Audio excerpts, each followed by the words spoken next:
itong part ay may napa-strike off the record dito si Attorney Poa. Kasi kahit po ako tatanungin nyo, improper na nga rin naman po yung remarks ni Attorney Kapunan doon kasi it's bordering more on mga side remarks, political remarks na. Kaya ako po nasabing side remark na lang yun or political remark because it does not directly attack the issue naman eh. It's more on they are giving conclusions of law pero hindi pa rin nila napakita yung actual misuse naman with those mga statements niya. At sa press conference, ang sinabi rin ni Attorney Kapunan doon ay na-scam, di ba? Na-scam daw po yung taong bayan. So yung mga ganung statements kasi again, those are political statements na nga po kung ako tatanungin kasi it can lead or it can plant sa mind po ng general public na nanonood na dahil ganito ba malaki yung amounts ng safe houses na rental price tapos merong mga names na nakakatawa like yung si Andilim ay na-scam daw po yung taong bayan. But again, hindi po yun proper kasi dapat yung korte po mag-decide kung dahil ba sa mga ganung statements or actions ay nagkaroon talaga ng misuse. Kasi at the end of the day po, just because the names, the aliases used are funny, ay hindi po yun automatic na mapoprove na may actual misuse. Iba pa po yung elements ng misuse from determining whether or not na may COA violations ba talaga. At yun yung more on in-explain ko kahapon. Iba po yung COA side, auditing side from the criminal or misuse side. And alam ko rin naman po na this is an impeachment process, therefore, hindi naman kailangan talaga mapakitang may actual krimen na pinakita. Pero tandaan nga natin, meron pa rin kasing quasi-legal side yung impeachment. So we must still follow the rule of law. So yung mga side remarks, political remarks ay hindi po yun proper pag nasa legal proceeding na tayo. Kasi the parties to the case po should not be giving conclusion kasi expected po yun, di ba, na may bias talaga sila kasi tingin nila sila yung tama. And pangalawa, they should also not be lobbying the public para makakuha ng public sympathy. Hindi po ganyan yung proper legal proceedings talaga. Yung mga ganyang style po that is bordering na nga po sa trial by publicity at tinatawag pa nga ng iba na na politika lang talaga itong nangyayari, 'di ba? Kasi ang kailangan naman po talaga mapakita paano ba nagka-misuse. So yan lang po ang dapat lang din ma-take note nyo talaga. Again, this is just a reminder to all of us yung mga nanonood talaga na when we watch this legal proceedings, dapat po talaga tanggalin natin as much as possible yung political biases natin, political affiliation. Kasi meron pa rin po talagang batas na dapat masunod, 'di ba? Kasi this is a quasi-legal process, hindi po siya purely political. So kung quasi-legal, sundin lang po talaga yung rule of law at hindi dapat maging trial by publicity at for political propaganda purposes. So kung pansin po ninyo, paulit-ulit din ako sa reminder na yun sa past videos ko. But I really have to reiterate this kasi nasasobrahan na po tayo minsan talaga sa politika as a country. Eh hindi naman po lahat dapat politika lang. Again, may rule of law, may quasi-legal. So respetuhin din po yun at sundin kasi that is a constitutional mandate po yan. Okay, so yan lang po as to the facts of our case. Ngayon po, i-discuss ko naman sa inyo kung ano ba talaga itong legal theory ng prosecution at kung malakas ba siya na legal theory kung ako po ang tatanungin ninyo.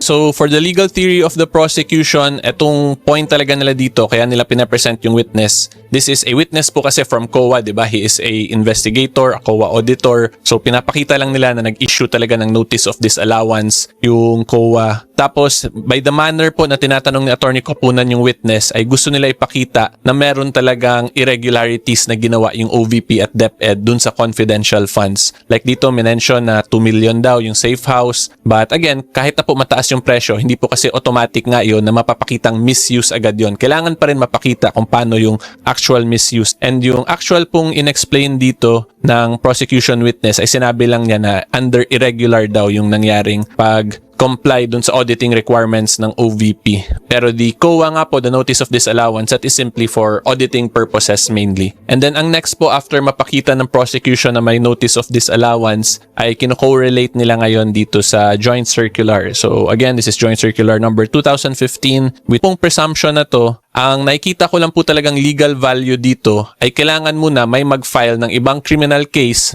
tapos yung notice of disallowance ng COA ay pwede gamitin as evidence para magkaroon ng presumption na nagkaroon nga ng personal use and benefit. But that is nga po for presumption purposes lang. Meaning, pwede pa rin po yan i-refute or basagin ng defense yung presumption na yun. And then, pangalawa po, in the real status of this notice of disallowances ay wala naman pong pending na criminal case na final against VP Sara. So criminally, wala pong any presumption na nag-a-apply talaga in any judicial proceeding. Diba? So ang next question na lang dyan ngayon, pwede ba na itong presumption ay i-apply dito sa impeachment process? So ang sagot po talaga dyan, magiging depende po talaga yan sa senator judges kung i-consider nila na itong presumption na to is sufficient ngayon to constitute as an impeachable offense. So, alam naman po talaga natin yun na senator judges yung may final say. Pero yung kailangan lang talaga pag-aralan ng mabuti po ng senator judges ay dapat ba na maging impeachable offense ang isang mere presumption. 'Di ba? So yan yung big question talaga na dapat masagot ng senator judges. 'Di ba? So kung makita po ninyo, mabigat din po talaga yung trabaho ng senator judges natin. Should they consider a presumption as an impeachable offense? Tapos should they also consider na yung notice of disallowance, which is for auditing purposes, as an impeachable offense? So ito pong ina-explain ko sa inyo ay based lang po ngayon sa evidence presented pa lang ng prosecution. So ang dilemma lang yan ng prosecution ngayon, what if later on pag-present ng defense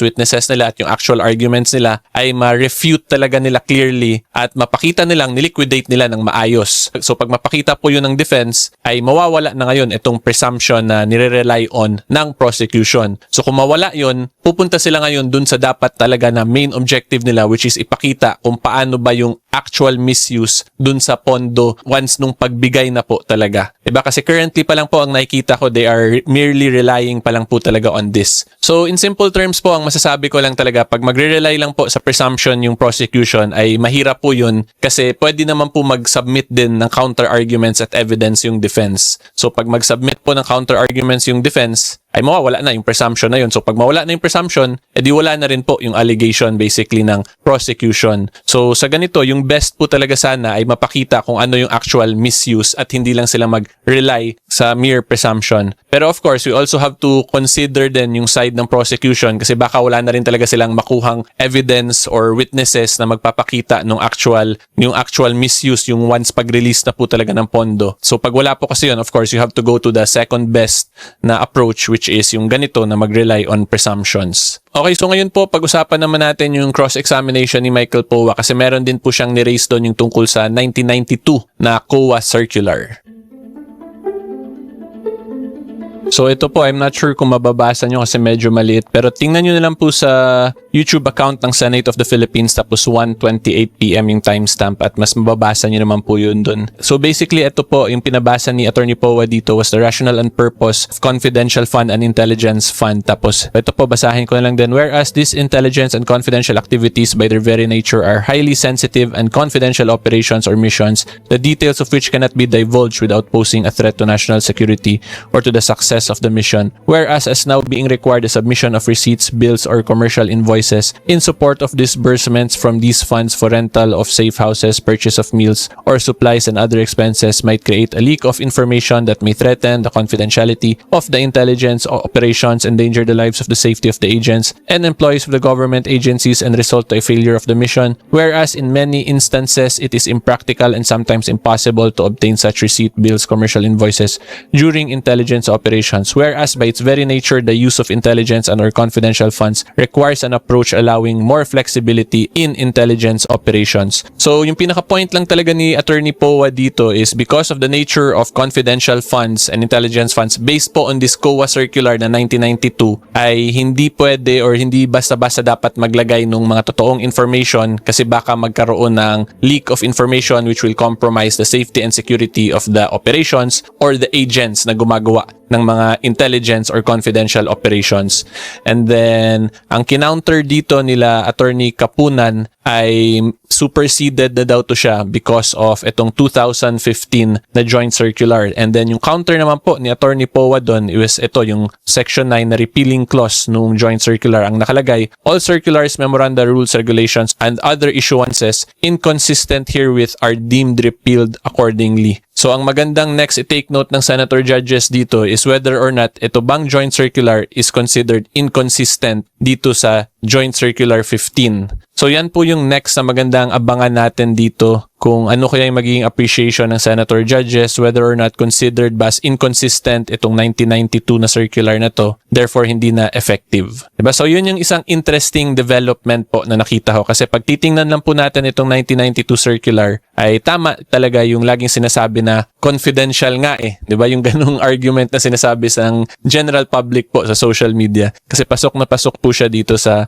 explanation dito sa 1992 circular. Okay, so yan lang naman po ang interesting talaga sa cross-examination. On top dun sa pinakita ni Attorney Powa na meron din during the time of VP Binay nga ng confidential funds. But again, like what I explained, hindi naman po illegal kahit first time lang yung panahon ni VP. And then kung panoorin nyo po in full itong cross-examination ni Attorney Powa, may mga questions po siya dito sa witness kung saan sinasite po niya yung mga provisions ng joint circular tapos ina-explain niya kung ano yung mga sinubmit nila. Therefore, yung gusto lang talaga niya i-point out, compliant naman daw sila sa auditing practice. But overall po, masabi ko lang side issue nga lang po yung mga ganon kasi hindi naman talaga yung auditing yung main issue dito. Yung main issue po talaga is whether or not nagka-misuse ba, meaning kinurakot po ba talaga ginamit for personal use yung confidential funds at hindi po kasi yung auditing standard lang or auditing practice yung actual issue dito. So yun po talaga yung dapat maintindihan ninyo para hindi po kayo maligaw sa kaso kasi meron po talaga yung pinaka-main issue and then usually nagkaka-side issues pa po yan. Overall po, ang masasabi ko lang same pa rin po talaga yung status ng case kasi hindi pa naman po napapakita or wala pa pong evidence or witness presented yung prosecution kung paano yung alleged actual misuse of funds. Yung meron pa lang po silang na-present ay yung para lang sa pag-audit, pag-issue ng cheque, and now they are relying pa lang po talaga dun sa presumption, dun sa section 8 ng joint circular. But of course, presumption ay pwede po yan basagin later on via itong cross-examination or even via pag-present po ng defense ng witnesses na nila. Okay.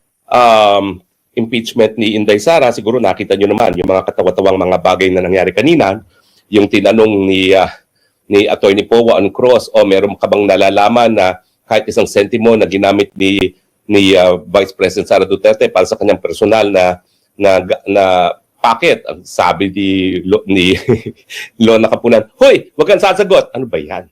At naman ganun na meron pang huy, no? Tsaka bakit naman ayaw pa sagutin? Kung ang answer naman yes or no, bahala naman yung witness na makakasagot, no? At malinaw din po na itong testimonya nitong COA auditor neto ay mga observations lamang. Hindi po ito mga COA findings na dahil mga COA findings ay talagang COA mismo nag-i-issue in the form of notice of disallowance. At itong mga observation reports niya ay hindi po mga notice of disallowance. So, baliwala po yung mga obserbasyon niya. At malinaw din po na walang personal na kaalaman itong witness neto sa kahit anong pangungurakot ni Inday Sara pagdating dito sa kanyang confidential fund, no? So, anong napruebahan ngayon ng prosecution? Well, yun lang. Mga personal na mga audit observations na wala naman pong visa dahil wala naman siyang jurisdiction, wala siyang kapangyarihan na magsabi na mali itong mga paggastos nito. Yan po ay tanging po pwede lang gawin ng COA sa pamamagitan ng notice of disallowance. Importante po na nabuking itong witness nito nang sinabi niya na si VP Sara lang ang kaisa-isahang VP na mayroong confidential fund. Meron naman palang confidential fund si dating VP Binay. At dahil hindi naman siya ang nag-audit kay VP Binay, hindi niya alam, hindi niya makukumpira kung paano na-liquidate ni VP Binay yung kanyang confidential fund at hindi niya maihahambing ito sa pag-liquidate ni VP Sara sa kanyang confidential fund. All in all, ano ang naging puntos para sa depensa? Una-una, walang COA notice of disallowance. Lahat ng mga sinasabi ng testigo, personal niyang obserbasyon. Pangalawa, walang pruweba na nangurakot si VP Sara. Pangatlo, limitado ang mga obserbasyon itong si Wamil sa kanyang mga audit observations at hindi po pwede magkaroon ng legal conclusion. Tapos, na-establish po ng depensa na walang first-hand information itong si Wamil sa pangungurakot at saka syempre yung argumento na yung medical at saka food assistance ay po pwede naman pong magamit as part of confidential funds kasi syempre yung pinanggagalingan naman ng mga confidential information may mga pangangailangan din para sa pagkain at para sa gamot. So sa tingin ko, matapos ang 12 days, matapos ang 25 million times 12, magkano na ba yun? 25 million times 10 is 250 million times 12. After 300 million, wala pa rin napuntuhan. Wala pa rin napatunayan pangungurakot. Wala pa rin napapatunayan na pagtaksil sa tiwala ng taong bayan ang prosekusyon dito po sa patuloy na paninira kay VP Sara. agree. Kaya nga ng sinasabi ko kahapon, mas mukhang inaabangan ng mga tao yung cross-examination kaysa dun sa direct examination. At dito nga sa cross-examination, lumabas ang mas maraming katotohanan. Kasi yung direct examination ng abogado ng prosecution sa pamamagitan ni Attorney Kapunan, apparently dahil wala silang hawak na malinaw na ebidensya na mag-direksyong maglilink sa katiwalian at doon sa sinasabing audit observation memorandum from the COA, ay they resorted to being comical. Si Attorney Kapunan tried to do a comedy routine, which I don't think worked. They resorted to playing with the names, trying to imply something na nawala doon sa mga pangalan. That is another form of mudslinging na ginagamit dito sa impeachment na ito. But the truth came out during the cross-examination. What are yung mga katotohanan na yan na sinasabi natin? Una, mali ang sinasabi ni Roderick Wamil na si Vice President lang ang kaisa-isang Vice President na nagkaroon ng confidential funds. Apparently, hindi niya alam o di kaya ay tinakpan niya talaga yung katotohanan na even before that, in 2014, sa panahon niya ni Jejomar Binay bilang Vice President, naglabas ang DBM noon ng pondo para sa confidential funds ng Office of the Vice President. 2014, nasa COA na itong si Attorney Roderick Wamil, pero sa kanyang pagsasalaysay at pinakinggan mo yung unang direct testimony niya, parang totoong-totoo na kay BP Sara nga lang nangyari ito. Ikalawa, naging malinaw na doon sa mga batas na kanyang sinasabi ay hindi naman pinagbabawal or hindi illegal na i-release mo yung confidential funds mo for the quarter within 11 days. Because you are given actually 3 months to disburse. That's the maximum. Pero walang minimum. Hindi tinatanda na ng batas na dapat ay hindi mo to ma-spend in less than 10 days or less than 15 days. Wala pong ganung requirement. Pero yun ang inaangguluhan nila kasi ayaw nga nila ipakita dito na kailangan mo talagang i-spend yan within 11 days because late mo na siyang inirelease sa Office of the Vice President. And yung iba pang mga kamalian ng kanyang pahayag ay lalong-lalo na dun sa audit observation ng AOM, audit observation memo galing sa COA. Kasi nagtetestimonya siya nung una, nakala mo siya ay yung nagprepara nung report. It turns out, when the report came out, wala na siya doon sa departamento na yun ng COA. At hindi naman siya talaga yung gumawa o nagawa ng final report o nagpirma ng final report. Ang sinasabi niya na lang, meron pala daw siyang mga participation doon, yung initial draft, siya ang gumawa, wala nga lang siyang dalang kopya. Na meron siyang mga notes, hindi niya nga lang dala. So he was prevented by the presiding officer from referring to the AOM kasi wala naman pala siyang participation doon. That is not his. Kaya biglang kumambyo ang prosecution at sinasabi, preliminaries lang naman daw pala siya. After 3 witnesses, nasa preliminaries pa rin sila hanggang sa kasalukuyan at maglalabas pa sila ng ibang witnesses para naman discussin yung mga detalye ng AOM. But, again, sinabi ko na ito noon, uulitin ko ngayon. This proceeding is just a show. Kagaya ng gustong gawin ng prosecution, ginagawa itong isang palabas. They tried to do it like Eat Bulaga style, gawing comedy. But they are bad comedians. Wala silang sense of timing and the jokes really suck. Terrible ang mga pagpapatawa nila. I mean, Tito Soto will be proud of them. Siya yung hindi pinaka nakakatawa sa Tito Vic and Joey. But nobody else is laughing. And that's the worst part of being a comedian. When you're the only one smiling or even laughing at your jokes. At dito, walang natawa sa kanyang mga patawa. And that turns it into a sad story rather than a comedy. So, itong ginangyayari ito sa Senado, again, it's not about the impeachment, it's not about legality, it's not about evidence. This is about propaganda. Propaganda po ito. Nagtatry sila magpaganda. Gusto nila pagandahin yung storya nila that BP Sara is corrupt, that tama lang na siya ay ma-impeach. The problem is, it appears that their evidence doesn't coincide with the narrative that they wanted to sell. At dahil wala namang ebidensya, yung mga tao, nangangalay na dito sa storya na ito. From the very start, alam na natin ang ending nito. Sinasabi ko nga sa inyo, alam na natin yung dulo ng boto nito. Majority will vote for removal of BP Sara. The minority will move against it. And therefore, there will be no impeachment. The BP Sara will not be removed from office because they don't have the required number of votes. Alam na natin yan from the start. So all of this story that's going on, kagaya na sinasabi ko noon, is just a part of this sarsuela. Naglulukuhan na lang talaga tayo dito. And para tayong, alam nyo, yung inilabas nila bilang isang teleserye, ang isang pelikula na napanood na natin sa YouTube at Netflix. So from the very start, alam na natin yung yung umpisa, alam natin kung paano ito magtatapos kasi nga napanood na natin. And yet, the prosecution is trying to sell us, binibenta nila sa atin itong storya na to. Alam naman na natin kung ano ang kakahinatnan nito sa dulo.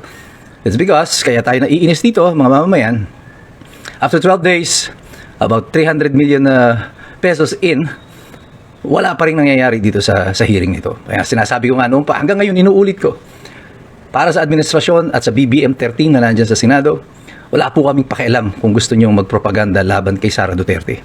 Karapatan nyo yan, mga politiko kayo. Trabaho nyo yan na intriga, gumawa ng mga storya at kasinungalingan para pataubin ang inyong mga kalaban. That's part of your game. That's part of your territory. We get that. Naintindihan namin yan. Pero, ang di namin maintindihan, bakit kailangan nyo gastusin yung pera ng taong bayan para sa isang istorya at kwentong walang kapararakan para sa amin. Walang benepisyo sa taong bayan. 300 million pesos in and you still have nothing. And that is why talagang hindi bebenta itong storya nyo nito because ang lahat na nanonood ngayon ng mga mamamayan alam na kung ano yung ginagawa ninyo. Wala po kayong nalilinlang. Kahit po yung mga trolls ninyo, kahit yung mga BBM vloggers na yan, yung mga supporters ng administrasyon, kahit yung mga dilaw, kahit na yung pink, kahit yung mga nagsasabing sila ay matatalino at elitista at mas matatalino sila sa mga sumusuporta sa mga Duterte. Alam nyo naman kung anong ending nito. Hindi nyo lang ba talaga ma-call out ang administrasyon, si BBM, ang Malacanang at ang kanyang mga taga-suporta, mga senador, kasi natatakot kayo. Natatakot kayo sa posibilidad na si Sara Duterte ang susunod na Pangulo ng Republika ng Pilipinas. And that's the bottom line. Pero kaming lahat, hindi nyo kami mauuto dito. Hindi nyo kami maluloko. Kasi kaming lahat, patuloy kaming nagmamasid, nakikialam, nag-aaral. Kasi alam naming lahat, mahirap makialam ang taong walang alam. God bless you, God bless us all. Mabuhay ang Republika ng Pilipinas. We are the resistance.